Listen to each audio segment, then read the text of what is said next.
আসসালামু আলাইকুম, সবাই কেমন আছেন? আজকে একটা বিষয় শেয়ার করব। আমরা যারা শহরে থাকি, গ্রামের মানুষ মনে করে কি আমরা লক্ষ লক্ষ টাকা মনে ইনকাম করি।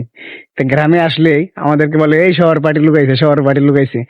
হ্যাঁ, তো এক একজনের এক একটা বায়না করে। একজন খাওয়ার জন্য, একজন এক ঘুরতে ঘুরতে যাইবো, সে খরচ দিতে হবে। একজনে গাড়ি ভাড়া দিতে হবে। মানে যে জায়গায় যাবো মানে বিল দিতে হইবো আমারই।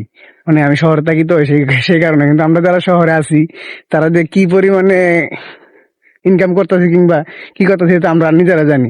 কিভাবে ইনকাম করি কিংবা কতটুকু পারিশ্রমিক পাই, কত টাকা বেতন পাই, এটা আমরা নিজেরা জানি। কিন্তু গ্রামের মানুষ মনে করে আমরা লক্ষ লক্ষ টাকা আমরা ইনকাম করি, শহরের পার্টি লুকাইছে। হ্যাঁ, তাদের কাছে টাকা আছে অনেক। হ্যাঁ, মসজিদে চাঁদা আসলে এই শহরে লুকাইছে। যেমন আজকে ঈদের নামাজ পড়তে গেলাম, বলতেছে এই শহর পার্টির লোকের কাছে চাঁদা বেশি করে নিতে হইব। কিন্তু শহর, যারা এই শহর করে আসে তারা কতটুকু ইনকাম করে আমার হিসাবে, আমি যতটুকু আমি যদি জানি, যারা গ্রামে বসে ইনকাম করে, যারা 500 টাকা 1000 টাকা ইনকাম করে, তারা আমাদের চাইতে ভালো আছে। কারণ আমরা যে যদি 30,000 টাকা বেতন পাই, মাস শেষে ভাড়া বড় খাওয়া খাওয়া খরচ দিয়ে 5,000 টাকা থাকে না। আর গ্রামের মানুষ যে যে কয় টাকা ইনকাম করে না কেন, তাদের কাছ থেকে পুরোটাই থাকে।